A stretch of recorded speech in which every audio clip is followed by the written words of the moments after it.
Okay, so here's my next real life example, and I love that punum. Look at that face. Okay, next one is 3348 Northway 17 Court on the way in. My purchase price was $53,000. Should I use the pen? I think I like using the pen. My purchase price on the way in is $58,000. After sale number was $125. So my guess is I was looking at about less than 50% is what I wanted to pay for this thing. Looks like less than 60% almost. It's a tax deed sale. I bought it in May 18, 2016, and I took steps to quiet title by filing a lawsuit, and you're going to see why in just a second. There she is. Look at that 1980s Cadillac or something, man. So here's the beauty. A little dark. A little beauty. Now, I also suspected I had a small roof leak that had to be addressed. And there it is. It's a skylight, I guess. Rotten wood. You name it. Something's wrong with it. And here's that kitchen. Look at that baby. Because that leak is right here. Here's the leak right there. And it's every time it rained, everything came down. And it made everything worse. So that was nasty. That's terrible.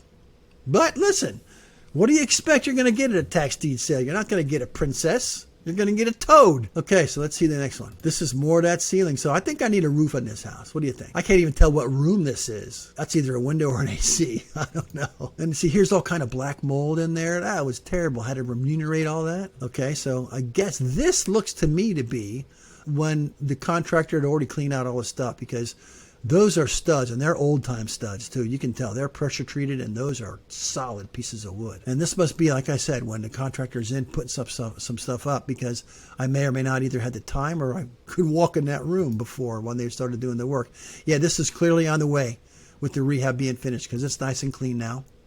This is one of the bedrooms. That's still a before picture. And this is after. Now, this picture doesn't do a lot of justice to the house. But it's a nice looking front. It didn't have the curb appeal that I would have liked, because I don't want to spend money on any shrubs. But here's that old bedroom with the windows that we saw. Here's the beautiful floor in one of the bedrooms, probably the master. Look at that kitchen, huh? Now we're talking all Home Depot stuff. And here we got. Let's talk numbers now. So I've got rehab and carrying cost are $63,000. So mind you, that carrying cost includes my monthly payment on my in number. I think I paid 50 something, 53. So I had to pay interest on that during the month. I don't pay at the end of the deal. I have to pay monthly. So this is some of my interest, but the bulk of it is the rehab. And unfortunately, you know what? When you pay rehab money, you got to pay it out of your pocket right now. The contractor has to pay his boys. So in any event, I wasn't real happy about that, but it was okay. Sold it for $164. My total cost and carry was $117, and I made less money on this deal than I made with Miss Shirley. But there's more. Sit tight. It gets good, or better anyways. Here's a recap. The surplus was $34,600. City of Lauderhill claimed $8,000 of it, and I worked with the city assistant attorney, what's her name? Angel Petty, a good friend of mine. And that left $26,000.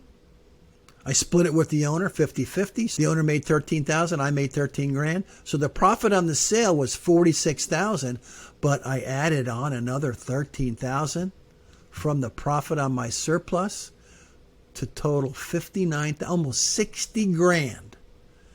And it worked just like I told you. I filed the quiet title lawsuit with a lawyer. He includes a count in the complaint, allow the court to make a determination on who's entitled to the surplus.